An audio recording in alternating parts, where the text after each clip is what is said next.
ಜಾಗದ ಹೆಸರು ಬಂದು ಕಾರಲ್ಲಿ ಹೋಗಿ ಹೇಳ್ಬೋದಾಯ್ತಲ್ಲ. ಜಾಗದ ಹೆಸರು ಬಂದು ಏನು? ಉಲ್ಲಾಳ. ಉಳ್ಳಾಳ. ಇಲ್ಲೇ ಉಳ್ಳಾಳ. ಸೊ ಜಾಗದ ಹೆಸರು ಬಂದು ಉಲ್ಲಾಳ. ಉಲ್ಲಾಳಕ್ಕೆ ಕರ್ಕೊಂಡು ಹೋಗ್ತಾ ಇದೀನಿ. ಉಲ್ಲಾಳದಲ್ಲಿ ಒಂದು ರೆಸಾರ್ಟ್ ಮಾಡಿದೀನಿ. ಉಲ್ಲಾಳನೇ, ಪ್ರಾಮಿಸ್ ಉಲ್ಲಾಳನೇ.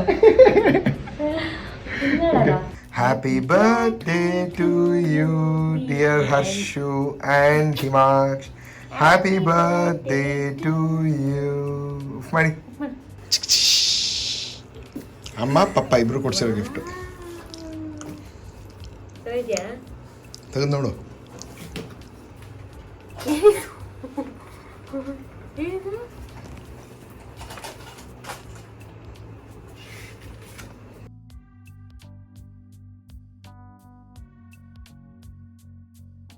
ನಮಸ್ತೆ ಸ್ನೇಹಿತರೆ, ಇವತ್ತಿನ ಈ ವಿಡಿಯೋದಲ್ಲಿ ನೀವು ನೋಡೋಕೆ ಹೋಗ್ತಿರೋದು ನನ್ನ ಹೆಂಡತಿ ಬರ್ತ್ಡೇಗೋಸ್ಕರ ನಾವು ಹೊರಗಡೆ ಹೋಗ್ತಾ ಇರೋದು ಅಂತ ಹೇಳಿ ವಿಶೇಷ. ಏನು ಸ್ಪೆಷಲ್ ಅಂತ ಹೇಳಿದ್ರೆ ಜಾಗ ಈ ಸರಿ ಎಲ್ಲಿಗೆ ಹೋಗ್ತಾ ಇದೀವಿ ಅಂತ ಇದುವರೆಗೂ ಹೇಳಿಲ್ಲ. ಈ ಸರಿ ಅಂತಲ್ಲ, ಯಾವಾಗಲೂ ಹೇಳಲ್ಲ, ಈಗಲೂ ಹೇಳಿಲ್ಲ ಜಾಗ ಎಲ್ಲಿಗೆ ಅಂದ್ಬಿಟ್ಟು. ಇವಾಗ ಹೇಳ್ತೀನಿ. ಎಲ್ಲ ನೀಟಾಗಿ ಏನೇನು ಬೇಕು ಎಲ್ಲ ಎತ್ತಿ ಪ್ಯಾಕ್ ಮಾಡಿಸಿ ಲಗೇಜ್ ಎಲ್ಲ ರೆಡಿ ಆಗಿದೆ. ಸೊ ಎಲ್ಲಿಗೆ ಹೋಗ್ತಿದ್ದೀವಿ ಅನ್ನೋ ಮಾತು ಮಾತ್ರ ನಾನು ಹೇಳಿರಲಿಲ್ಲ. ಈಗ ಅದನ್ನು ಹೇಳ್ತೀನಿ. ನನ್ನ ಹೆಂಡತಿ ರಿಯಾಕ್ಷನ್ ಕೇಳೋಣ. ಬಾರ್ಮಂಗ್ನ ಇಲ್ಲಿ ಮುಂದೆ. ಹಾಂ, ಹೆಂಡತಿ ರಿಯಾಕ್ಷನ್ ಕೇಳೋಣ. ವಿಚ್ ವಿಲ್ ಬಿ ಜಾಗದ ಹೆಸರು ಬಂದು ಕಾರಲ್ಲಿ ಹೋಗಿ ಹೇಳ್ಬೋದಾಯ್ತಲ್ಲ. ಜಾಗದ ಹೆಸರು ಬಂದು ಏನು? ಉಲ್ಲಾಳ. ಉಳ್ಳಾಳ. ಇಲ್ಲೇ ಉಳ್ಳಾಳ. ಸೊ ಜಾಗದ ಹೆಸರು ಬಂದು ಉಲ್ಲಾಳ. ಉಲ್ಲಾಳಕ್ಕೆ ಕರ್ಕೊಂಡು ಹೋಗ್ತಾ ಇದೀನಿ. ಉಲ್ಲಾಳದಲ್ಲಿ ಒಂದು ರೆಸಾರ್ಟ್ ಮಾಡಿದೀನಿ. ಉಲ್ಲಾಳನೇ, ಪ್ರಾಮಿಸ್ ಉಲ್ಲಾಳನೇ. ಸೊ ಇದು ನೋಡಿ, ಈಗ ಎಷ್ಟು ಟೈಮು? 10 to. ಸೊ ಈಗ ಮನೆ ಬಿಡ್ತಾ ಇದೀವಿ. ಸೊ ನನ್ನ ಮಗ ವಾಚ್ ಹಾಕೊಂಡು ತೋರಿಸ್ತಾ ಇದ್ದಾನೆ. ಸೊ ನೋಡಿ, ಇಲ್ಲಿ ಮ್ಯಾಪ್ ಹಾಕೊಂಡು ಈಗ ಹೋಗ್ತಾ ಇದೀವಿ. ಸೊ ಉಲ್ಲಾಳ ಅಂತ ಹೇಳಿದ್ದಾರೆ. ಉಲ್ಲಾಳ ನಮ್ಮ ಮನೆಯಿಂದ ಪಕ್ಕನೇ ಇರೋದು. ಸೊ ಉಲ್ಲಾಳಕ್ಕೆ ಕರ್ಕೊಂಡು ಹೋಗ್ತಾರಂತೆ. ಅದು 6 hours ಆಗುತ್ತಂತೆ ಉಲ್ಲಾಳಕ್ಕೆ. ಸೊ ನೋಡೋಣ ಎಲ್ಲಿದೆ ಏನು ಅಂತ. 4 ಗಂಟೆ 4 ಗಂಟೆಗೆ ಸೇರ್ತೀವಿ ಅಂತ ಅದೇ ಸುತ್ತಿ ಹೋಗ್ತಾ ಇದ್ದೀವಿ. ಈ ರೀತಿಯಾಗಿ ವರ್ಷ ಕರ್ಕೊಂಡು ಹೋಗ್ತಾ ಇರ್ತಾರೆ. ಸೊ ಎಲ್ಗಾದ್ರು ಟ್ರಿಪ್ ಕರ್ಕೊಂಡು ಹೋಗ್ತಾ ಇರ್ತಾರೆ. ಹಾಗೆ ಹೀಗೆ ರೋಡಲ್ಲಿ ಬರ್ತಾ ಇಲ್ಲಿ ಬೆಣ್ಣೆ ದೋಸೆ ಅಂತ ಇತ್ತು. ಬ್ರೇಕ್ಫಾಸ್ಟ್ ಬೇರೆ ಮಾಡಿರ್ಲಿಲ್ವಲ್ಲ ನಾವು. ಸೊ ಅದಕ್ಕೆ ಇಲ್ಲಿ ಗಾಡಿ ನಿಲ್ಸ್ಬಿಟ್ಟು ಒಳಗಡೆ ಬಂದ್ವಿ. ಸೊ ನಿಮ್ಗೆ ಡಿಫ್ರೆಂಟ್ ಆಫ್ ದೋಸೆಗಳು ಇಲ್ಲಿ ಸಿಗುತ್ತೆ. ಅಲ್ಲಿ ನೋಡ್ತಾ ಇದ್ದೀರಾ, ಮೆನು ಅಂತ ದೊಡ್ಡದಾಗಿ ಬೋರ್ಡ್ ಹಾಕಿದ್ದಾರೆ. ತುಂಬಾ ಚೆನ್ನಾಗಿದೆ. ಹಾಗೆ ನೋಡಿ, ಅಲ್ಲಿ ಪಕ್ಕದಲ್ಲಿ ನಮ್ಮ ಹಿಮಾಕ್ಷಿ ಹಿಂದೆ ಕುತ್ಕೊಂಡಿದಾರಲ್ಲ, ಅವರೇ ಅಂತ ಓನರು. ನಮ್ಗೆ ಗೊತ್ತಿರ್ಲಿಲ್ಲ, ನಾವು ಮಾತಾಡ್ಕೊಂತಾ ಇದ್ವಿ. ನಾವು ಫುಲ್ ಮೀಲ್ಸ್ ತಗೋಣ ಅಂತ ಅಂದ್ಬಿಟ್ಟು ಎಲ್ಲ ಬ್ರೇಕ್ಫಾಸ್ಟ್ ಮೀಲ್ ಬರುತ್ತೆ. ಸೊ ಟೇಸ್ಟ್ ಅಂತೂ ತುಂಬಾ ಚೆನ್ನಾಗಿರುತ್ತೆ. ನಾನೇ ಅಲ್ಲಿ ವಿಡಿಯೋದಲ್ಲಿ ಹೇಳ್ತೀನಿ ನೋಡಿ. ಸೊ ಅಲ್ಲೇ ತಿನ್ಬಿಟ್ಟು ರಿವ್ಯೂ ಯಾವ ತರ ಇದೆ ಅಂತ ಕೊಡ್ತೀನಿ. ಸೊ ತುಂಬಾ ಚೆನ್ನಾಗಿದೆ ದೋಸೆ ಅಂತೂ. ಹೆಂಗಿದೆ ದೋಸೆ? ಬೆಣ್ಣೆ ದೋಸೆ.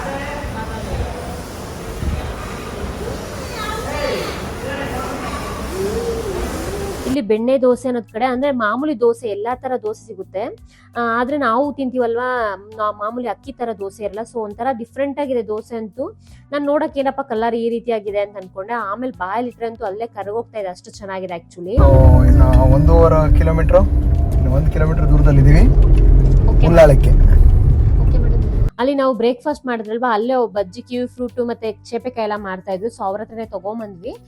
ಪಾಪ ಅಜ್ಜಿ ತಗೊಳ್ಳಿ ಅಂತ ಇದ್ರು. ಅವ್ರ ಹತ್ರ ತಗೊಂಬಂದು ಸ್ವಲ್ಪ ಕಟ್ ಮಾಡ್ಕೊಂಡು ತಿಂದ್ವಿ. ಸೊ ಅದಕ್ಕೆ ನಾವು ಇದನ್ನೆಲ್ಲೂ ನಿಲ್ಸಕ್ ಹೋಗಿಲ್ಲ, ಡೈರೆಕ್ಟ್ ರೂಮ್ಗೆ ಹೋಗ್ಬೇಡ ಅಂತ ಅನ್ಬಿಟ್ಟು ಬರ್ತಾ ಇದೀವಿ. ಸೊ ರೂಮ್ ಅಂತೂ ಎಲ್ಲೂ ಗೊತ್ತಿಲ್ಲ ನೋಡಿ, ಅಲ್ಲಿ ಬೀಚ್ ಮಾತ್ರ ಕಾಣ್ತಾ ಇದೆ. ಇನ್ನೇನ್ ರೂಮ್ ಹತ್ರ ಬಂದ್ವಿ ಅಂತ ನಮ್ಮ ಯಜಮಾನ್ರು ಅಂದ್ರು. ಸೊ ರೂಮ್ ಹತ್ರ ಬಂದ್ವಿ ವಿಡಿಯೋ ಮಾಡ್ಕೋ ಅಂತ ಅನ್ಬಿಟ್ಟು. ಸೊ ಅದಕ್ಕೋಸ್ಕರ ಮಾಡ್ತಾ ಇದೀನಿ. ದೋಸೆ, ಬೆಣ್ಣೆ ದೋಸೆ ಅಂಗಡಿ ರೀಸೆಂಟ್ ಆಗಿ ಅಂತ ಒಂದು 2 months ಆಗಿದೆ ಅಂತ ಓಪನ್ ಆಗಿ. ಸೊ ತುಂಬಾ ಚೆನ್ನಾಗಿದೆ. ನೀವೇನಾದ್ರೂ ಈ ಕಡೆ ರೋಡ್ ಮಂಗಳೂರು ಸೈಡ್ ಹೈವೇ ಕಡೆ ಧರ್ಮಸ್ಥಳ ಕುಕ್ಕೆ ಹೋಗ್ಬೇಕಾದ್ರೆ ಹೋಗಿ ನೋಡಿ, ತುಂಬಾ ಚೆನ್ನಾಗಿದೆ. ಟೇಸ್ಟ್ ಒಂದ್ಸತಿ ಮಾಡ್ಬಿಟ್ಟು ಕಮೆಂಟ್ ಬಾಕ್ಸ್ ಅಲ್ಲಿ ತಿಳಿಸಿ ನನಗೆ. ಸೊ ರೂಮ್ ಇದೆ ಇಷ್ಟೇ. ಇಲ್ರಿ ಬಾಗ್ಲ. ಸೊ ಫೈನಲಿ ರೂಮ್ ಹತ್ರ ಬಂದ್ವಿ. ಸೊ ನೋಡ್ತಾ ಇದೀರಾ, ಇಲ್ಲಿ ರೂಮ್ ಒಳಗಡೆ ಈ ರೀತಿಯಾಗಿದೆ. ಚಿಕ್ಕದಾಗಿ ಚೊಕ್ಕವಾಗಿ ಅಚ್ಚುಕಟ್ಟಾಗಿದೆ ಆಕ್ಚುಲಿ. ಸೊ ಇದು ಬೀಚ್ ಎದುರುಗಡೆ ಇದೆ. ಇದು ಟಾಯ್ಲೆಟ್, ಗೊತ್ತಿರಂಗೆ ಎಲ್ಲಾರ್ಗು. ಸೊ ಗೀಸರು ಅಷ್ಟೇ 24/7 ಇರುತ್ತೆ ಇಲ್ಲಿ. ಸೊ ರೂಮ್ ಅಷ್ಟೇ ನೀಟಾಗಿತ್ತು, ಕ್ಲೀನ್ ಆಗಿ ಚಿಕ್ಕದಾಗಿತ್ತು. ಸೊ ಚೆನ್ನಾಗಿದೆ. ಹಾಗೆ ಇಲ್ಲಿ ಬೀಚ್ ವ್ಯೂ ಕಾಣುತ್ತೆ ನಮ್ಗೆ ಡೈರೆಕ್ಟ್ ಆಗಿ. ಇದೊಂದು ಚಿಕ್ಕದಾಗಿ ಮಂಚ ಕೊಟ್ಟಿದ್ದಾರೆ. ಹಾಗೆ ನೋಡಿ, ಇಲ್ಲಿ ನೋಡಿದ್ರೆ ಬೀಚ್ ವ್ಯೂ ಈ ರೀತಿಯಾಗಿದೆ. ಇಲ್ಲೊಂದು 4-5 ರೂಮ್ಸ್ ಅಷ್ಟೇ ಇರೋದು. ಆಕ್ಚುಲಿ ಪ್ರೀ ಬುಕ್ ಮಾಡ್ಕೊಂಡ್ರೆ ಮಾತ್ರ ಇರುತ್ತೆ, ಇಲ್ಲಾಂದ್ರೆ ಆಲ್ಮೋಸ್ಟ್ ಬುಕ್ ಆಗ್ಬಿಡುತ್ತೆ ಅಂತ ಹೇಳಿದ್ದಾರೆ. ಇಲ್ಲಿ ಒಂದು ಸನ್ಸೆಟ್ ನ ನಾವು ಆರಾಮಾಗಿ ನೋಡಬಹುದು. ಸನ್ ರೈಸ್ ನೋಡಕ್ಕಾಗಲ್ಲ, ಸನ್ಸೆಟ್ ನ ಚೆನ್ನಾಗಿ ನೋಡಬಹುದು ಅಂತ ಅಂದ್ಬಿಟ್ಟು ನಮ್ಮ ಯಜಮಾನರು ಇಲ್ಲಿ ಕರ್ಕೊಂಡ್ ಬಂದಿದ್ದಾರೆ. ಸೊ ಇಲ್ಲೇನ್ ನೋಡೋಂತ ಪ್ಲೇಸಸ್ ಇಲ್ಲ, ರೂಮ್ ಅಲ್ಲೇ ಇದ್ದು ರೆಸ್ಟ್ ಮಾಡೋಣ ಅಂತ ಅಂದ್ಬಿಟ್ಟು ಬಂದಿರೋದು. 6.5 ಅವರ್ ಡ್ರೈವಿಂಗ್ ಮಾಡ್ಕೊಂಡು ಉಳ್ಳಾಳಕ್ಕೆ ಬಂದು ಸೇರಿದ್ವಿ. ಯಾವ್ದು ಈ ಉಳ್ಳಾಳ ನೋಡೋಣ ಬನ್ನಿ. ಹಿಂದೆ ಕಾಣಿಸ್ತಿದೆಯಲ್ಲ ಇದೇ ಉಳ್ಳಾಳ. ನನಗೂ ಗೊತ್ತಿರಲಿಲ್ಲ ಆಕ್ಚುಲಿ. ಸೊ ಚೆನ್ನಾಗಿದೆ, ಬೀಚ್ ವ್ಯೂ ಇದೆ. ಬೆಂಗಳೂರಲ್ಲಿರೋ ಉಳ್ಳಾಳ ಅಲ್ಲ, ಒಳ್ಳೆ ಬೀಚ್ ವ್ಯೂ ಇರೋ ರೂಮು.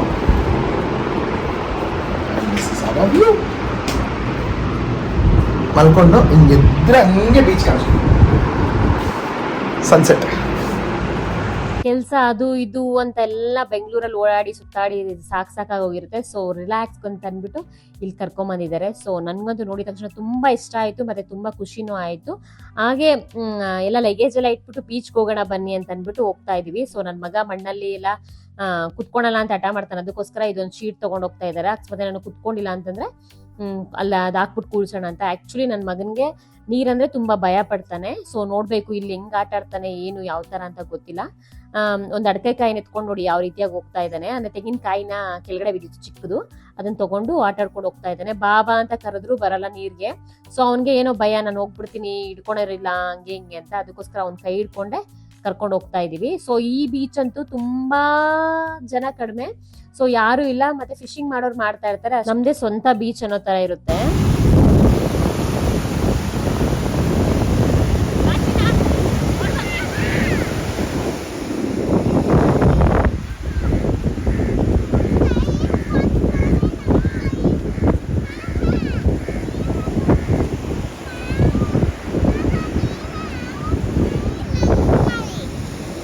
ಏನೇ ಹೋಗ್ ಮೈನ.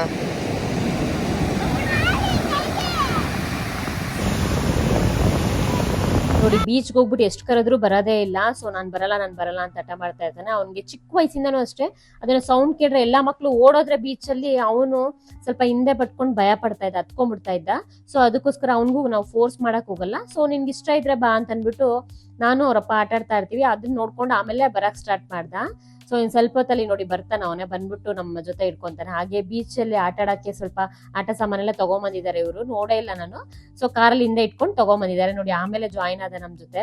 ಸೊ ಆಟ ಆಡಕ್ಕೆ ಅಂದ್ರೆ ಇಟ್ಕೊಂಡಿರ್ಬೇಕು, ಅವ್ನಿಗೆ ಇಟ್ಕೊಂಡಿದ್ರೆ ನಾನು ಏನು ಆಗಲ್ಲ, ನೀರ್ ಏನು ಮಾಡಲ್ಲ ನಮ್ಗೆ ಅಂತ ಸ್ವಲ್ಪ ಧೈರ್ಯ ಹೇಳಿ ಈ ರೀತಿಯಾಗಿ ಕರ್ಕೊಂಬಂದಿದೀವಿ. ಆಕ್ಚುಲಿ ಇವನು ಫಸ್ಟ್ ಅಂದ್ರೆ ತುಂಬಾ ಬೀಚಸ್ಗೆ ಹೋಗಿದೀವಿ. ಫಸ್ಟ್ ಟೈಮ್ ಇವನು ತುಂಬಾ ಎಂಜಾಯ್ ಮಾಡಿದ್ದಂತಂದ್ರೆ ಇಲ್ಲೇ ತುಂಬಾ ಚೆನ್ನಾಗಿ ಎಂಜಾಯ್ ಮಾಡ್ಕೊಂಡು ಆಟ ಆಡ್ಕೊಂಡು ಖುಷಿಯಾಗಿ ಇದ್ದ. ಈ ಬೀಚ್ ಹೇಳ್ಬೇಕಂದ್ರೆ ತುಂಬಾ ನೀಟಾಗಿದೆ ಆಕ್ಚುಲಿ. ಸೊ ಹಿಂದೆ ನೀರ್ ಹೊಡೆದು ನೀರಲ್ಲಿ ಹಾಕಿರೋ ಗಲೀಜೆಲ್ಲ ಸೈಡ್ ಅಲ್ಲಿ ಬಂದಿದೆ, ಅದನ್ನ ಬಿಟ್ಟರೆ ನೀಟಾಗಿದೆ ಬೀಚ್. ಸೊ ಪ್ರೈವೇಟ್ ಬೀಚ್ ತರ ಇರುತ್ತೆ. ಹಾಗೆ ಸಂಜೆ ಆಯ್ತು, ಸಂಜೆ ಊಟಕ್ಕೆಲ್ಲಾದ್ರೂ ಹೋಗೋಣ. ಮಧ್ಯಾಹ್ನ ಅಂತೂ ಊಟ ಮಾಡಿಲ್ಲ, ಸೊ ಅದಕ್ಕೆ ಸಂಜೆ ಊಟಕ್ಕೆಲ್ಲ ಹೋಗೋಣ ಅನ್ಬಿಟ್ಟು ಗೂಗಲ್ ಅಲ್ಲಿ ಸರ್ಚ್ ಮಾಡಿದಾಗ ಸೊ ಇದು ಒಂದು ಹೋಟೆಲ್, ಇದು ನಮ್ಮ ರೂಮ್ಗೆ ಹತ್ರ ಆಗಿತ್ತು, ಉಡುಪಿ ವೆಜ್ ಕೆಫೆ ಅಂತ. ಸೊ ಹೋಗೋಣ ಅಂತ ಹೋಗಿದೀವಿ. ಸೊ ಇಲ್ಲಂತೂ ಊಟ ನನ್ಗಂತೂ ತುಂಬಾ ಇಷ್ಟ ಆಯ್ತು. ಸುಮ್ನೆ ಪಾನಿಪುರಿ ತಗೋಣ ಅಂತ ತಗೊಂಡ್ವಿ. ಪಾನಿಪುರಿನೂ ಇಷ್ಟ ಆಯ್ತು ಆಕ್ಚುಲಿ. ಮತ್ತೆ ನಾವು ಊಟ ತಗೊಂಡಿದ್ದೆಲ್ಲ ಊಟನು ಇಷ್ಟ ಆಯ್ತು. ಇಲ್ಲೊಂದು 2-3 ಹೋಟೆಲ್ ಇದೆ, ನಿಯರ್ ಬೈ ಇರೋದಂದ್ರೆ ಇದೆ ಆಕ್ಚುಲಿ. ಸೊ ತುಂಬಾ ಚೆನ್ನಾಗಿದೆ. ಮತ್ತೆ ಗೋಬಿ ಮತ್ತೆ ಫ್ರೈಡ್ ರೈಸ್ ತಗೊಂಡ್ರೆ, ಪನ್ನೀರ್ ಫ್ರೈಡ್ ರೈಸು ಟೇಸ್ಟ್ ಅಂತೂ ತುಂಬಾ ಚೆನ್ನಾಗಿತ್ತು. ಸೊ ಪಾರ್ಕಿಂಗು ಅಷ್ಟೇ ತುಂಬಾ ಚೆನ್ನಾಗಿದೆ ನಿಲ್ಸಕ್ಕೆ. ಇಲ್ಲಿ ಮುಂದೆ ಇನ್ನೊಂದು ಹೋಟೆಲ್ ಇದೆ, ನಮ್ ರೂಮ್ಗೆ ಇದೆ, ಹತ್ರ ಆಗಿತ್ತು, ಅದಕ್ಕೋಸ್ಕರ ಇಲ್ಲಿ ಬಂದು ಹೋದ್ವಿ ನಾವು. ಮೈನ್ ಆಗಿ ಎಲ್ಲರೂ ಹೊರಗಡೆ ಹೋದ್ರೆ ಊಟದೇ ಪ್ರಾಬ್ಲಮ್ ಆಗೋದು. ಸೊ ನನ್ ಮಗನ್ಗೂ ಅಷ್ಟೇ ಖಾರ ಇರಬಾರ್ದು, ಆ ತರ ಈ ತರ ಅಂತಿರುತ್ತೆ. ಊಟ ಒಂದು ಟೇಸ್ಟಿ ಆಗಿರ್ಬಿಟ್ರೆ ನಮ್ಗೆ ಅದೇ ಖುಷಿ. ಸೊ ಒಳ್ಳೆ ಊಟ ಹೋಟ್ಲಲ್ಲಿ ಸಿಕ್ತು.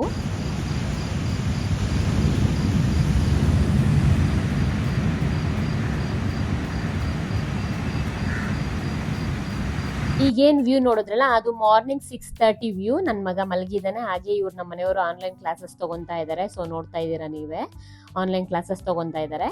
ಹಾಗೆ ನಾನು ಸ್ವಲ್ಪ ಹೋಗ್ಬಿಟ್ಟು ಬರೋಣ ಬೀಚ್ ಹತ್ರ ಅಂತ ಅಂದ್ಬಿಟ್ಟು ಹೋಗ್ತಾ ಇದ್ದೀನಿ. ಆಗ್ಲೇ ತೋರಿಸಿದ್ನಲ್ಲ ಕ್ಲಿಪ್ಪು, ಆ ಕ್ಲಿಪ್ಪು 6:30ದು. ಸೊ ಇದು 7:30 ಆಗೋಗಿದೆ. ಸೊ 7:30 ಹೋಗೋಣ ಅಂತ ಅಂದ್ಬಿಟ್ಟು ಹೋಗ್ತಾ ಇದ್ದೀನಿ ನಾನು ಬೀಚ್ ಹತ್ರ. ಸೊ ತುಂಬಾ ಚೆನ್ನಾಗಿದೆ, ತುಂಬಾ ನಿರ್ಜನವಾದ ಪ್ರದೇಶ. ಒಂದ್ 4-5 ಜನ ಇದ್ರು ಅಷ್ಟೇ ಬಂದಿದ್ದವರು. ಇನ್ನೊಬ್ರು ಬೆಳಗ್ಗೆ ಒಬ್ರು ಯಾರೋ ಬಂದ್ರು ಕಾರಲ್ಲಿ. ಸೊ ಇಲ್ಲಿ ಊಟ ಅವೈಲಬಿಲಿಟಿ ಏನು ಇರಲ್ಲ ನಮ್ಗೆ. ಸೊ ನಮ್ಗೆ ಬೇಸಿಕ್ ನೀಡ್ಸ್ ಏನ್ ಬೇಕೋ ಆ ತರ ಇರುತ್ತೆ, ಅಷ್ಟು ಬಿಟ್ರೆ ಬಿಸಿನೀರ್ ಕಾಯಿಸ್ಕೊಳಕ್ ಕೆಟಲ್ಲು ಮತ್ತೆ ಸ್ನಾನ ಮಾಡಕ್ ನೀರು ಅದೆಲ್ಲ ಇರುತ್ತೆ. ಊಟಕ್ಕೆ ಬೇಕಾದ್ರೆ ನೀವು ಹೊರಗಡೆ ಹೋಗ್ಬೇಕು, ಇಲ್ಲಾಂದ್ರೆ ಸ್ವಿಗ್ಗಿ ಝೊಮ್ಯಾಟೊ ಆ ರೀತಿಯಾಗಿ ಮಾಡ್ಕೊಬಹುದು. ಹಾಗೆ ನೋಡಿ ಇಲ್ಲಿ ಪಕ್ಕದಲ್ಲೇ ಒಂದು ಕಟ್ತಾ ಇದಾರಂತೆ. ಸೊ ಅಲ್ಲಿ ಅಡ್ಗೆ ಮನೆ ತರ ಮಾಡ್ತೀವಿ ನೆಕ್ಸ್ಟ್ ಬರೋವಾಗ ಅಂತ ಹೇಳ್ತಾ ಇದ್ರು. ಸೊ ಅಲ್ಲಿ ನೋಡ್ಕೊಳೋರು. ಅದನ್ ಬಿಟ್ರೆ ಇಲ್ಲಿ ತೆಂಗಿನ ಮರ ಎಲ್ಲ ಇದೆ, ತುಂಬಾ ಪೀಸ್ಫುಲ್ ಆಗಿ ಈ ರೀತಿಯಾಗಿ ನೋಡಿ ಕಾಣ್ತಾ ಇದೆ. ಇಲ್ಲಿ ನೋಡಿ ನಾವೊಂದು ರೂಮು ಮತ್ತೆ ಪಕ್ಕದಲ್ಲಿ ಇನ್ನೊಂದು ರೂಮ್ ಇದೆ, ಆಮೇಲೆ ಇನ್ನೊಂದು ರೂಮು ಒಂದು 4-5 ರೂಮ್ಸ್ ಅಷ್ಟೇ ಇರೋದು. ಸೊ ಎಲ್ಲ ಒಂದೇ ತರ ಇಲ್ಲ, ಸ್ವಲ್ಪ ಒಂದೊಂದು ರೂಮ್ ದೊಡ್ಡದಾಗಿದೆ, ಒಂದೊಂದು ರೂಮ್ ಚಿಕ್ಕದಾಗಿದೆ, ಆ ರೀತಿ ಆಗಿದೆ. ಅಂದ್ರೆ ನಿಮ್ಗೆ ಕಾಸು ಕೊಟ್ಟಂಗೆ ಕಜ್ಜಾಯ ಅಂತ ಹೇಳ್ತಾರಲ್ಲ, ಆ ರೀತಿಯಾಗಿ ಇದು ರೂಮ್ಸ್ಗಳು. ಸೊ ತುಂಬಾ ಚೆನ್ನಾಗಿದೆ, ಮತ್ತೆ ತುಂಬಾ ನೀಟಾಗಿ ಚೆನ್ನಾಗಿ ಮೇಂಟೈನ್ ಮಾಡಿದ್ದಾರೆ ಬೀಚ್ ಎದುರುಗಡೆನೆ ಎಲ್ಲ.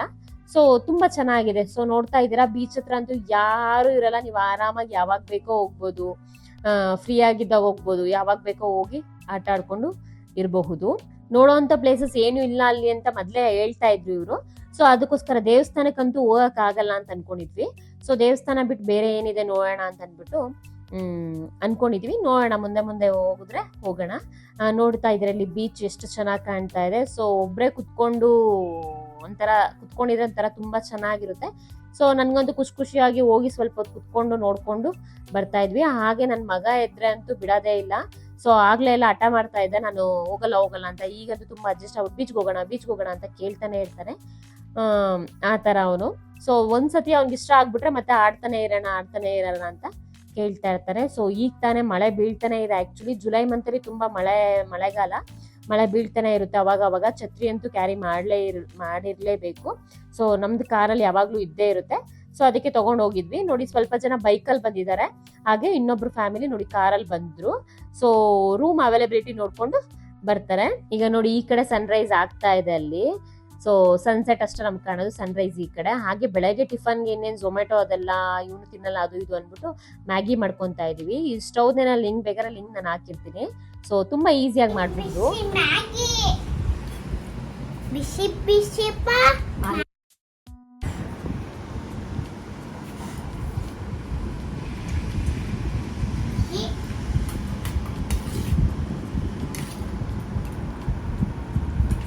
ಆಚೆ ಕುತ್ಕೊಂಡು ತಿನ್ನೋಣ ಅಂತಂದರೆ ಟೇಬಲ್ ಪೂರ್ತಿ ಮಳೆ ಬಿದ್ದು ನೀರಾಗ್ಬಿಟ್ಟಿದೆ.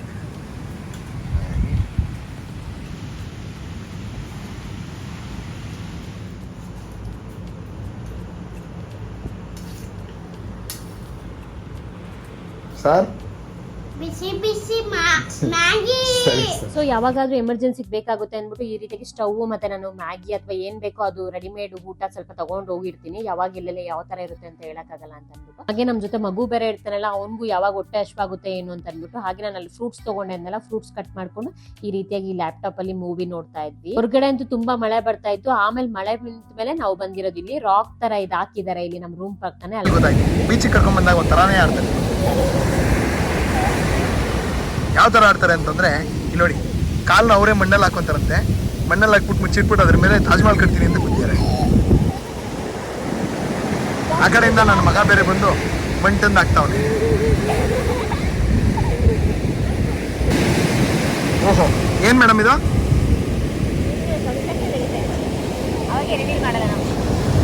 ಸೊ ಈ ರೀತಿಯಾಗಿ ಸ್ವಲ್ಪ ಹೊತ್ತು ಆಟ ಆಡ್ಕೊಂಡು ಸ್ನಾನ ಮಾಡಿ ಹಾಗೆ ಹೊರಗಡೆ ಹೋಗೋಣ ಅಂತ ಹೋಗ್ತಾ ಇದೀವಿ. ಇನ್ನೇನು ಮಧ್ಯಾಹ್ನನೇ ಆಗೋಗಿತ್ತು, ಒಂದು 12 ಗಂಟೆ ಆಗೋಗಿತ್ತು.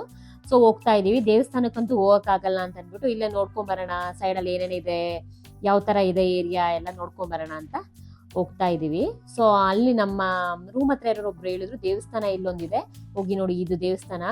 ಕಲಶ ಇಟ್ಟಿದಾರಲ್ವಾ ಅಲ್ಲಿ ಕಾಣ್ತಾ ಇದೆಯಲ್ಲ, ಅದು ದೇವಸ್ಥಾನ, ಶಿವಂದು ದೇವಸ್ಥಾನ ಇದೆ, ಹೋಗ್ಬಿಟ್ಟು ಬನ್ನಿ ಅಂತಂದ್ರು. ಸೊ ನಾವು ಹೋಗಂಗಿರ್ಲಿಲ್ಲ, ಅದಕ್ಕೆ ಹೋಗಿಲ್ಲ ದೇವಸ್ಥಾನಕ್ಕೆ. ಹಾಗೆ ಬರ್ತಾ ಇಲ್ಲಿ ನೋಡಿದ್ವಿ, ಅಲ್ಲಿ ದೇವಸ್ಥಾನ ಹತ್ರ ನೋಡಿ ಉಂಡಿನ ಅಲ್ಲೇ ಡೈರೆಕ್ಟ್ ಆಗಿ ಅಲ್ಲೇ ದ್ವಾರ ಬಾಗ್ಲ ಹತ್ರನೇ ಇಟ್ಬಿಟ್ಟಿದ್ದಾರೆ ಉಂಡಿನ. ಇದೇನಪ್ಪ ಈ ರೀತಿಯಾಗಿ ಇಟ್ಟಿದ್ದಾರೆ ಅಂತ ಅಂದ್ಬಿಟ್ಟು ನೋಡ್ತಾ ಇದೀವಿ. ಹಾಗೆ ಇಲ್ಲಿ ನೇಚರ್ ಮಧ್ಯ ತುಂಬಾ ಚೆನ್ನಾಗಿತ್ತು, ಒಂಥರ ಗಾಡಿ ನಿಲ್ಸಕ್ಕೆಲ್ಲ. ಸೊ ಗಾಡಿ ನಿಲ್ಸ್ಬಿಟ್ಟು ಮೇಲೆ ಹೋಗೋಣ ಏನಿದೆ ನೋಡೋಣ ಅಂತ ಬಂದಾಗ ರೈಲ್ವೆ ಟ್ರ್ಯಾಕ್ ಹತ್ರ ಇಲ್ಲಿ ನೋಡಿ Ullal. So Ullal railway station. So ಇಲ್ಲೇನೋ ಅಷ್ಟು ನೋಡೋಂಥ ಪ್ಲೇಸಸ್ ಇಲ್ಲ. ನನಗಿಂತ ನಮ್ಮ ಯಜಮಾನ್ರಿಗೆ ಮತ್ತೆ ನನ್ನ ಮಗಗೆ ಈ ರೀತಿಯಾಗಿ ನೇಚರ್ ಅಂದರೆ ತುಂಬಾ ಇಷ್ಟ. ಯಾಕಂದ್ರೆ ನಾನು ಹಳ್ಳಿಯಲ್ಲಿ ಬೆಳೆದಿರೋದ್ರಿಂದ ನನಗೇನು ಅಷ್ಟೊಂದಿಲ್ಲ. ಹಳ್ಳಿದೆ ಅಲ್ವಾ, ನೋಡಿ ಬೆಳೆದಿದ್ದೀವಿ ಚಿಕ್ಕ ವಯಸ್ಸಿಂದ ಅಂತ. ಸೊ ಇವರು ಸಿಟಿಯಲ್ಲಿ ಬೆಳೆದಿರೋದ್ರಿಂದ ಅವ್ರಿಗೆ ಇದೆಲ್ಲ ಸ್ವಲ್ಪ ಕ್ಯೂರಿಯಾಸಿಟಿ ಜಾಸ್ತಿ, ಈ ರೀತಿಯಾಗಿರ್ಬೇಕು, ಈ ರೀತಿ ಒಂದೊಂದು ಸೌಂಡ್ನು ಎಂಜಾಯ್ ಮಾಡ್ತಾರೆ ಆ್ಯಕ್ಚುಲಿ. ಸೊ ನೋಡ್ತಾ ಇದ್ದೀರಾ ಇಲ್ಲಿ ಕುತ್ಕೊಳ್ಳೋಂಥ ಜಾಗ, ಅದ್ರ ಮೇಲೆ ನೋಡಿ ಹಿಂಗಿದೆ ಅಂತಂದ್ರೆ ಉಳಗಳ ಆ ಥರ ಇದೆ. ಹಾಗೆ ಬರ್ತಾ ಇನ್ನೊಂದು ಬೀಚ್ ಕಾಣ್ತು ಅಲ್ಲೇ, ಇದು ಬೇರೆ ಬೀಚ್, ನಮ್ಮ ರೂಮಿಂದ ತುಂಬ ದೂರ ಇರೋಂಥ ಬೀಚ್ ಇದು. ಸೊ ಇಲ್ಲೂ ಅಷ್ಟೇ, ಇಲ್ಲಿ ಸ್ವಲ್ಪ ಜನ ಇದ್ರು ಆ್ಯಕ್ಚುಲಿ. ಸೊ ನೋಡ್ತಾ ಇದ್ರೆ ಕಾರೆಲ್ಲ ಇದೆ ಮತ್ತೆ ಜನ ಇದ್ರು. ಹಾಗೆ ನಾನು ಸ್ವಲ್ಪ ಜೋಳ ತಿನ್ನೋಣ ಅಂದ್ಬಿಟ್ಟು ಜೋಳ ತಿಂತಾ ಇದ್ರಿ. ಸ್ವಲ್ಪ ಜನ ಜಾಸ್ತಿ ಜನ ಇದ್ರು. ಇಲ್ಲ ಅದಾದ್ಮೇಲೆ ಸ್ವಲ್ಪ ಎಲ್ಲಾದ್ರೂ ಊಟಕ್ಕೆ ಹೋಗೋಣ ಅಂತ ಬರ್ತಾ ಇದ್ದಾಗ ಇನ್ನೊಂದು ಕಾಣಿಸ್ತು ಹೋಟೆಲ್. ಸೊ ಇದು ಯಾವ್ದೋ ವೆಜ್ BR ಕೆಫೆ ಅಂತ ವೆಜ್ ಅಂತ ಇತ್ತು. ಸೊ ನೋಡೋಣ ಇಲ್ಲಿ ಅಂತ ಅಂದ್ಬಿಟ್ಟು ತಗೊಂಡ್ರಿ. ನನ್ನ ಮಗ ಫ್ರೆಂಚ್ ಫ್ರೈಸ್ ಬೇಕು ಅಂತ ಫ್ರೆಂಚ್ ಫ್ರೈಸ್ ತಗೊಂಡ್ರಿ. ಹಾಗೆ ಒಂದು ಪಿಜ್ಜಾ ತಗೊಂಡ್ರಿ, ಮಿನಿ ಪಿಜ್ಜಾ. ಮತ್ತೆ ಇಲ್ಲಿ ಮಾಕ್ಟೈಲ್ ತಗೊಂಡ್ರಿ. ಸೊ ಇದೇನು ಅಷ್ಟು ಚೆನ್ನಾಗಿರ್ಲಿಲ್ಲ ಊಟ. ಆಕ್ಚುಲಿ ಇಲ್ಲೇನು ಅಷ್ಟು ಚೆನ್ನಾಗಿಲ್ಲ, ನಮ್ಗೇನು ಇಷ್ಟ ಆಗಿಲ್ಲ. ಅದಾದ್ಮೇಲೆ ಸ್ವಲ್ಪ ಹೊತ್ತು ಮಲ್ಕೊಂಡು ರೆಸ್ಟ್ ಮಾಡಿದ್ವಿ. ನಮ್ಮ ಮನೆಯವ್ರು ಸ್ವಲ್ಪ ಆನ್ಲೈನ್ ಕ್ಲಾಸಸ್ ಇತ್ತು, ಕ್ಲಾಸಸ್ ಎಲ್ಲ ತಗೊಂಡ್ರು. ಕ್ಲಾಸಸ್ ತಗೊಂಡಾದ್ಮೇಲೆ ನೋಡಿ ನೈಟ್ ಆಗೋಯ್ತು. ಸೊ ನೈಟ್ ಆಗೋಯ್ತು, ಸ್ವಲ್ಪ ಹೊತ್ತು ಆಚೆ ನೋಡ್ಕೊಂಡಿದ್ವಿ. ಸ್ವಲ್ಪ ಹೊತ್ತು ಬಿಟ್ಟು ಮಳೆ ಅಂತೂ ಬರ್ತಾನೆ ಇದೆ. ಪಿಜ್ಜಾ ಅದೆಲ್ಲ ತಿಂದಿದ್ರಲ್ಲ, ಅದೇನು ಅಷ್ಟು ಟೇಸ್ಟ್ ಇರ್ಲಿಲ್ಲ, ಅಲ್ಲಿ ಚೆನ್ನಾಗಿಲ್ಲ, ಬೇರೆ ಕಡೆನೆ ಹೋಗೋಣ ಹೋಟ್ಲಿಗೆ ಅಂತ ಅಂದ್ಬಿಟ್ಟು ಹೋಗ್ತಾ ಇದೀವಿ. ಸೊ ನಿನ್ನೆ ತಿಂದ್ರಲ್ಲ ನಾವು, ನಿನ್ನೆ ಬಂದಾಗ ನಾವು ತಿಂದ್ರಲ್ಲ, ಅಲ್ಲೇ ಚೆನ್ನಾಗಿದೆ ಹೋಟೆಲ್ ಅಂದ್ಬಿಟ್ಟು ಅದಕ್ಕೆ ಹೋಗೋಣ ಅಂದ್ಬಿಟ್ಟು ಹೋಗ್ತಾ ಇದೀವಿ. ಅಲ್ಲಿನ ಗೋಬಿ ಮಂಚೂರಿಗಂತೂ ನಾವು ಫ್ಯಾನ್ ಆಗ್ಬಿಟ್ವಿ. ಸೊ ಕಲರ್ ಅಂತೂ ಡಿಮ್ಮಾಗೆ ಇದೆ, ಬಟ್ ಟೇಸ್ಟ್ ಮಾತ್ರ ತುಂಬಾ ಚೆನ್ನಾಗಿತ್ತು ಗೋಬಿ. ಅದಕ್ಕೆ ಗೋಬಿ ಅಂತೂ ತಗೋಣ ಅಂತ ಅಂದ್ಬಿಟ್ಟು ನಾನು ನನ್ನ ಮಗ ಡಿಸೈಡ್ ಆಗ್ಬಿಟ್ಟಿದ್ವಿ ಆಕ್ಚುಲಿ. ಹಾಗೆ ನಮ್ಮ ಮನೆಯವ್ರು ಬಂದ್ರು. ಸೊ ಕಾರ್ ಎತ್ಕೊಂಡು, ಯಾಕಂದ್ರೆ ಮಳೆ ಬರ್ತಾನೆ ಇದೆ ಮಳೆ. ಆ ರೀತಿಯಾಗಿ ಬೀಚ್ಗೆ ಹೋಗೋದು, ಸ್ವಲ್ಪ ಆಟಾಡೋದು, ಮಳೆ ಬರೋದು, ಆ ರೀತಿಯಾಗಿ ಬ್ರೇಕ್ ತರ ಕೊಡ್ತಾ ಇತ್ತು. ಸೊ ಅದಕ್ಕೆ ಹೋಗೋಣ ಅಂತ ಹೋಗ್ತಾ ಇದೀವಿ. ಏನ್ ನೋಡ್ಕೊಂತಾರಲ್ಲ, ಆ ಅಂಕಲ್ಲು ಅಷ್ಟೇ ಇರ್ಲಿಲ್ಲ ಪಾಪ, ಮನೆಗೆ ಹೋಗಿದ್ರು ಆಕ್ಚುಲಿ. ಸೊ ಊಟಕ್ಕೆ ಕಾಫಿಗೆ ಏನಕ್ಕೋ ಮನೆಗೆ ಹೋಗಿದ್ದಾರೆ. ಅದಕ್ಕೋಸ್ಕರ ಸರಿ ಆಯ್ತು, ನಾನೇ ಗೇಟ್ ತೆಗಿತೀನಿ ಬನ್ನಿ ನೀವು ಹೋಗಿ ಅಂತ ಅಂದ್ಬಿಟ್ಟು ನಾನೇ ಈ ರೀತಿಯಾಗಿ ವಿಡಿಯೋ ಮಾಡ್ಕೊಂಡು ತೋರಿಸ್ತಾ ಇದ್ದೀನಿ. ಸೊ ನೋಡ್ತಾ ಇದ್ದೀರಾ, ಇಲ್ಲಿ ವಾಚ್ಮ್ಯಾನ್ ರೂಮ್ ಆಕ್ಚುಲಿ ಇದಿರೋದು. ಸೊ ಇಲ್ಲಿರ್ತಾರೆ ಅವರು. ಇಲ್ಲಿ ಗೇಟ್ ಇದೆ. ಸೊ ಗೇಟ್ನ ತೆಗಿತಾರೆ ಪಾಪ ಬಂದಾಗೆಲ್ಲ. ಸೊ ಅವ್ರು ಇರ್ಲಿಲ್ಲ, ಅದಕ್ಕೆ ನಾವೇ ತಕ್ಕೊಂಡು ಹೋಗೋಣ ಅಂದ್ಬಿಟ್ಟು ಹೋಗ್ತಾ ಇದೀವಿ. ತುಂಬಾ ಚೆನ್ನಾಗಿ ಎಲ್ಲ ನಮ್ಗೆ ಏನೇನ್ ಬೇಕೋ ಎಲ್ಲ ಸಿದ್ಧತೆಗಳು ಏನೇನ್ ಬೇಕೋ ಅದೆಲ್ಲ ಮಾಡ್ಕೊಡ್ತಾರೆ. ಸೊ ತುಂಬಾ ಒಳ್ಳೆಯವ್ರು ಆಕ್ಚುಲಿ ಆ ಅಂಕಲ್ಲು, ಚೆನ್ನಾಗಿ ಮಾತಾಡ್ಸ್ಕೊಂಡಿದ್ರು. ಹಾಗೆ ಫೈನಲಿ ಹೋಟ್ಲಿಗೆ ಬಂದ್ವಿ. ಅದೇ ಹೋಟ್ಲಿಗೆ, ಉಡುಪಿ ಕೆಫೆ ಅಂತ ಹೇಳಿದ್ನಲ್ಲ, ಅದೇ ಹೋಟ್ಲಿಗೆ ಬಂದ್ವಿ. ಸೊ ಇವತ್ತು ಬೇರೆ ತಗೋಣ ಅಂತ ಅಂದ್ಬಿಟ್ಟು ಕಾಜು ಕಡಾಯಿ ಮತ್ತೆ ರೋಟಿ ತಗೊಂಡ್ವಿ. ಹಾಗೆ ಅದ್ರ ಜೊತೆ ಗೋಬಿ ಬೇಕು ಅಂದ್ಬಿಟ್ಟು ಗೋಬಿ ತಗೊಂಡ್ವಿ. Happy birthday to you, happy birthday to you, happy birthday to you dear Harshu and Himaksh. Happy birthday to you. ಮಾಡಿ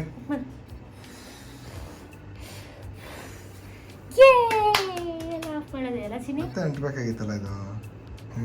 ಇರಲಿ. ಕೇಕ್ ಹೇಳ್ತಾ ಪಾಪ, ಕಪ್ ಕೇಕ್ ಅಂದ್ರೆ ಇಲ್ಲಿ ಬಾಯ್ ಚಪ್ಪಡಿಸ್ತಾ ಇದ್ವು. Happy birthday Harshu. ತಗೊಳ್ಳಿ. Happy birthday ಹಿಮಾಕ್ಷ್.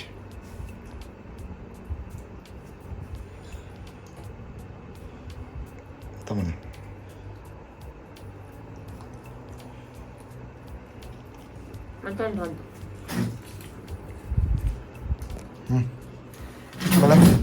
ಬರ್ಡೇಗೆ ಏನು ಕೊಡ್ತೀವಿ ಮಗನೆ? ಅಮ್ಮಂಗೆ ಇದು, ಅಮ್ಮಂಗೆ ಇದು, ಅಮ್ಮಂಗೆ ಹಿಮಾಕ್ಷಗೆ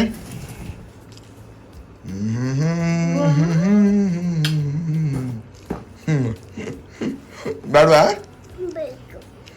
ಏನಿದು?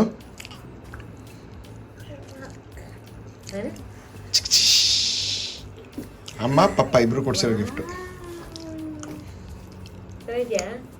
ತೆಗೆದು ನೋಡು.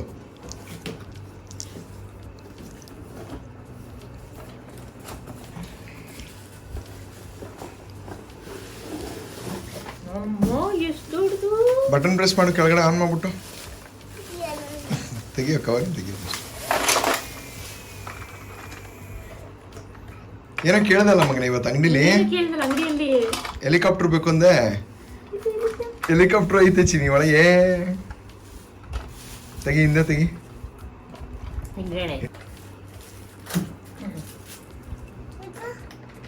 ತೆಗಿಯೋದಲ್ಲ ಈಗ ಬಂತ ಹೆಲಿಕಾಪ್ಟರ್. ಚೆನ್ನಾಗಿದ್ಯಾ? ಇನ್ನೂ ಇದೆ ನೋಡು.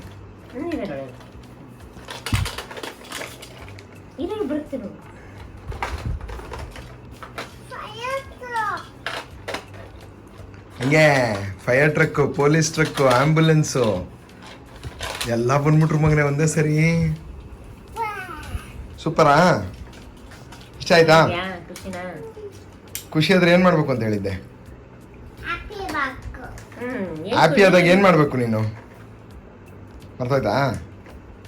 ಅಮ್ಮಂಗೆ ಪಪ್ಪಂಗೆ ಒಂದು ಕಿಸ್ ಕೊಡ್ಬೇಕು ಮಗನೆ, ಸಾಕು. ನನ್ಗೆ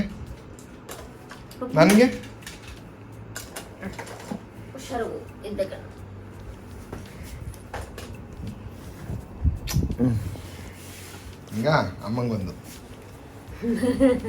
ನಿನ್ನ ಹತ್ರ ಇರೋದೆ ಏನು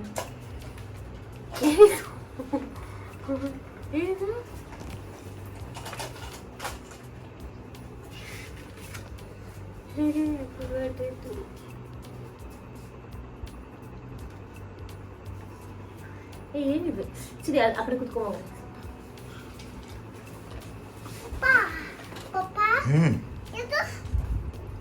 ಟ್ರ್ಯಾಕು ಮಗನೇ ಹೇಳ್ಕೊಡುತ್ತೆ ಒಂದೊಂದೇ ಇಲ್ಲಿಟ್ಟು ಮೇಕಪ್ ಹಾಕ್ಸಿಲ್ಲ ಮೇಕಪ್ ಕೆಟ್ಟ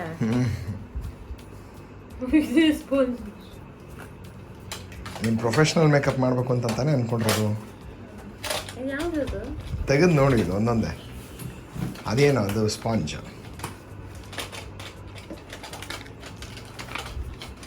ಅದು ಲ್ಯಾಕ್ಮಿ ಮಸ್ಕಾರ. ಅದು Lakme CC foundation. CC foundation compact ಎಲ್ಲಾದ್ರೂ ಫೌಂಡೇಶನ್. ಅದು ಕಾಂಪ್ಯಾಕ್ಟ್. ಅದು ಇನ್ಸೈಟ್ದು ನೀಟ್. ಕನ್ಸಿಲರ್ ಇತ್ತು ನಂತರ ಬಟ್ ಒಂದು ಕಲರ್ ChatGPT ಕೇಳಿ ಯಾವ ಆರ್ಡ್ರಲ್ಲಿ ಮೇಕಪ್ ಮಾಡ್ಕೊತಾರೆ ಪ್ರೊಫೆಷ್ನಲ್ ಆರ್ಟಿಸ್ಟ್ಗಳಂತ ಕೇಳಿ ಆ ಆರ್ಡ್ರಿಗೆ ತಕ್ಕಂಗೆ ಒಂದಕ್ಕೊಂದು ಅನ್ನೋ ಥರ ತಗೊಂಡ್ಬಂದಿದ್ದೀನಿ. ಒಂದೊಂದೆಲ್ಲ ಚೇಂಜ್ ಎಲ್ಲ ಬೇರೆ ಬೇರೆ ತೊಗೊಂಬಂದಿರೋದಾ? ಎಲ್ಲ ಸಪ್ರೇಟ್. ಅದು ಕಾಜಲ್ ಎಲ್ಲ ಲ್ಯಾಕ್ಮಿದು. ಇದು ಇನ್ನು ನಿನ್ನ ಹತ್ರ ಇದೆ. ನನ್ನ ಹತ್ರ ಇದು ಪೂರ್ತಿ ಎಷ್ಟಿದೆ ಅನ್ನೋದು ಗೊತ್ತಿಲ್ಲ. ಮತ್ತು ಒಂದು ಅವ್ರ ಕೆಳಗಡೆ ಆನ್ ಮಾಡು, ಸ್ವಿಚ್ ಆನ್ ಮಾಡು ಕೆಳಗೆ. ಲೈಟ್ ಶೇಡ್ ಇದೆ, ಡಾರ್ಕ್ ಶೇಡ್ ಆಯ್ತು. ಮತ್ತು ಹಂಗಂದ್ರೆ ಒಂದು ಎಕ್ಸ್ಟ್ರಾ ಉಳಿತು ಅಷ್ಟೇ. ಬಟ್ ಇತ್ತಲ್ಲ ಪುಷ್ಟ ಇದ್ದಾಗ ಏನಕ್ಕೆ ನೆಕ್ಸ್ಟ್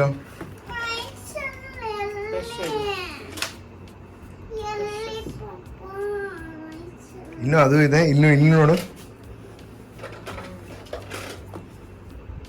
ಎಲ್ಲ ಸಾಫ್ಟ್ ಆಗಿದೆ. ಮುಟ್ಟು ನೋಡಿದೆ. ಬ್ರಷ್ ಒಂದು ತೊಗೊಂಡಿದ್ದೆ ನಾನು. ನೆಕ್ಸ್ಟ್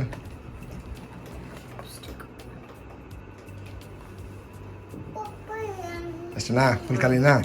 ಅಷ್ಟೇ. ಅದನ್ನು ನೋಡ್ಬೇಡ. ಕಲರ್ ನಿನ್ಗೆ ಇಷ್ಟ ಆಗೋ ಥರದ್ದೇ. ಆ್ಯಕ್ಚುಲಿ ಕ್ರಿಮ್ಸನ್ ರೆಡ್ ಕೇಳಿದ್ದೆ ಗೊತ್ತಾ? ಕ್ರಿಮ್ಸನ್ ರೆಡ್ ಸಿಕ್ಕಲಿಲ್ಲ ನನಗೆ. ಅದು ಇವಾಗ ಆ ಫ್ಲೇವರ್ಗೆ ಆ ಕಲರ್ಗಳು ನನ್ನ ಹತ್ರ ಸ್ಟಾಪ್ ಮಾಡಿದಂಗೆ ಇದ್ದಾರೆ. ಬಟ್ ಬ್ರೈಟ್ ರೆಡ್ ಕೆಂಪಗಿರ್ತದೆ. ಫುಲ್ ಸೆಟ್ ಒಂದೇ ಕೊಡಿಸಿದ್ರೆ ಪ್ರಯೋಜನಕ್ಕೆ ಇರಲ್ಲ ಅಂದ್ಬಿಟ್ಟು ನಾನು ಎಲ್ಲ ಇರಲಿ ಅಂದ್ಬಿಟ್ಟು ಎಲ್ಲದ್ರದ್ದು ಸೇಮ್ ಐಬಾ ಥರನೇ. ಬಟ್ ಐಬಾದ್ರಲ್ಲಿ ಒಂದೇ ಸೆಟ್ಟಲ್ಲಿ ಎಲ್ಲ ಇತ್ತು. ಅದು ಏನು ಸ್ಪಾಂಜ್ ಸಪ್ರೇಟ್ ಅಂತ ಕೇಳಿ, ಸ್ಪಾಂಜು ಬ್ರಷಸ್ ಸಪ್ರೇಟು, ಮತ್ತು ಬ್ಯಾಗು ಮತ್ತು ಸಪ್ರೇಟ್.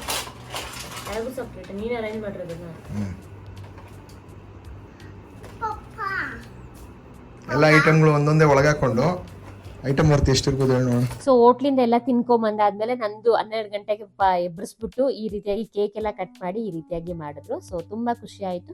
ನಾನು ಹೇಳ್ತಾ ಇದ್ನಲ್ಲ, ಒಬ್ರು ಅಂಕಲ್ ಇದ್ದಾರೆ ಚೆನ್ನಾಗಿ ನೋಡ್ಕೊಂಡ್ರು ಅಲ್ಲೆಲ್ಲ ಅಂತ, ವಾಚ್ಮೆನ್ ಅಂಕಲ್ ಅಂತ.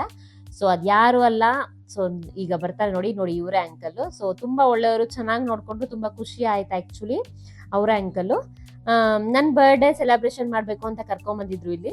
ಸೊ ನನ್ನ ಬರ್ಡೇ ದಿನ ಸಂಜೆ ಅಂದ್ರೆ ಸಂಜೆ ಅಲ್ಲ 12 ಗಂಟೆಗೆ ನಾವು ಹೊರಟಿದ್ದು. ಸೊ 12 ಗಂಟೆಗೆ ಚೆಕ್ಔಟ್ ಇತ್ತು ನಮ್ದು. 12 ಗಂಟೆ 12:30 ಚೆಕ್ಔಟ್ ಇತ್ತು. ಸೊ ಈಗ ಚೆಕ್ಔಟ್ ಮಾಡ್ತಾ ಇದೀವಿ. ಈ ರೂಮ್ಗೆ ಪ್ರೈಸ್ ಕೊಟ್ಟಿದ್ದು ಒಂದ್ ದಿನಕ್ಕೆ 2,500 ರೂಪಾಯಿ ಅಂತ ಹೇಳಿದ್ರು ನಮ್ಮ ಯಜಮಾನ್ರು. 2,500 ರೂಪಾಯಿ. 2 ದಿನ ಇದ್ದಿದ್ವಲ್ಲ ನಾವು, 2 ದಿನಕ್ಕೆ 5,000 ರೂಪಾಯಿ ಆಗಿದೆ. ಸೊ ತುಂಬಾ ಚೆನ್ನಾಗಿತ್ತು, ಮತ್ತೆ ಚೆನ್ನಾಗಿ ಎಂಜಾಯ್ ಮಾಡಿದ್ವಿ. ಮತ್ತೆ ಹಾಲಿಡೇನು ಅಷ್ಟೇ, ಹಾಲಿಡೇ ಅಲ್ಲ ನನ್ನ ಬರ್ಡೇನು ಅಷ್ಟೇ, ತುಂಬಾ ಚೆನ್ನಾಗಿ ಖುಷಿಯಿಂದ ಸೆಲೆಬ್ರೇಷನ್ ಮಾಡಿದ್ವಿ. ಸೊ ವರ್ಷಕ್ಕೆ ಈ ರೀತಿಯಾಗಿ ನಮ್ಮ ಬರ್ಡೇ ಆನಿವರ್ಸರಿಗಂತೂ ನಾವು ಯಾವಾಗ್ಲೂ ಹೋಗ್ತಾನೆ ಇರ್ತೀವಿ. ಸೊ ನಮಗೋಸ್ಕರ ಆದ್ರೂ ನಾವು ಟೈಮ್ ಕೊಡ್ಬೇಕು ಅಥವಾ ಫ್ಯಾಮಿಲಿಗೆ ಟೈಮ್ ಕೊಡ್ಬೇಕು ಅಂತ ಅಂದ್ಬಿಟ್ಟು ಈ ರೀತಿಯಾಗಿ ಹೋಗ್ತಾ ಇರ್ತೀವಿ. ಸೊ ಯಾರೇನಾದ್ರೂ ಅನ್ಕೋಬಹುದು, ಇವ್ರಪ್ಪ ಹಂಗ್ ದುಡ್ಡು ಖರ್ಚು ಮಾಡ್ತಾರೆ, ಹಿಂಗ್ ದುಡ್ಡು ಖರ್ಚು ಮಾಡ್ತಾರೆ ಅಂತ ಅನ್ಕೊಳ್ಳಿ ಪರವಾಗಿಲ್ಲ. ಬಟ್ ನಮ್ಮ ಫ್ಯಾಮಿಲಿ ಟೈಮ್ಗೆ ನಾವು ಕೊಡ್ಲೇಬೇಕು. ಅದು ನಮ್ಮ ಆಸೆ, ಮತ್ತೆ ನಮ್ಗೆ ಖುಷಿ ಕೂಡ ಹೌದು. ನಮ್ ಖುಷಿ ಮತ್ತೆ ನಮ್ಮ ಈ ಕ್ಷಣ ಮತ್ತೆ ಈ ದಿನ ಯಾವ ಕಾಸು ಕೊಟ್ರು ಬರಲ್ಲ. ಸೊ ನಮ್ಮ ಖುಷಿ ನಮ್ಗೆ ಇಂಪಾರ್ಟೆಂಟು. ನಮ್ಮ ಬರ್ಡೇ ಆನಿವರ್ಸರಿಗಳಿಗೆಲ್ಲ ಈ ತರ ಹೋಗಿ ಸೆಲೆಬ್ರೇಷನ್ ಮಾಡ್ತಾ ಇರ್ತೀವಿ. ಯಾರೇನು ಅನ್ಕೊಂಡ್ರು ಪರವಾಗಿಲ್ಲ, ನಮ್ಮ ಖುಷಿ ನಮ್ಮ ಹ್ಯಾಪಿನೆಸ್ಸೇ ನಮ್ಗೆ ಇಂಪಾರ್ಟೆಂಟು. ಸೊ ಅನ್ನೋರ್ನೆಲ್ಲ ತಲೆಗೆ ಹಾಕ್ಕೊಬೇಡಿ, ನೀವು ಅಷ್ಟೇ ಮೈಂಡಲ್ಲಿ ಇಟ್ಕೊಬೇಡಿ. ಅನ್ನೋರು ಅನ್ಕೊತಾ ಇರಲಿ, ನಾವು ಆರಾಮಾಗಿ ಎಂಜಾಯ್ ಮಾಡಿಕೊಂಡು ಹ್ಯಾಪಿಯಾಗಿ ಜೀವನ ನಡೆಸೋಣ. ಹಾಗೆ ನಿಮ್ಮ ಸುತ್ತಮುತ್ತ ಜನ ಯಾವ ರೀತಿ ಆಗಿದ್ದಾರೆ, ನಿಮ್ಮನ್ನು ಏನೇನಂತ ಅನ್ಕೊತಾರೆ ಅಂತ ಕಮೆಂಟ್ ಬಾಕ್ಸಲ್ಲಿ ತಿಳಿಸಿ. ನಿಮಗೂ ಇದೇ ಥರ ಜನಗಳು ಇರ್ತಾರ ಅಂತ. ಸೊ ನೋಡಿದ್ರಲ್ಲ, ಈ ವಿಡಿಯೋ ನಿಮಗೆಲ್ಲ ಇಷ್ಟ ಆಗಿದೆ ಅನ್ಕೊತೀನಿ. ಇಷ್ಟ ಆಗಿದ್ರೆ ಲೈಕ್ ಮಾಡಿ, ಶೇರ್ ಮಾಡಿ, ಸಬ್ಸ್ಕ್ರೈಬ್ ಮಾಡಿ, ಹಾಗೆ ಕಮೆಂಟ್ ಮಾಡೋದನ್ನ ಮರಿಬೇಡಿ. ನೀವು ಅಷ್ಟೇ ಎಲ್ಲರೂ ಫ್ಯಾಮಿಲಿಗೆ ಟೈಮ್ ಕೊಡಿ, ಫ್ಯಾಮಿಲಿ ಜೊತೆ ಚೆನ್ನಾಗಿರಿ ಅಂತ ಹೇಳ್ತೀನಿ. Thank you all.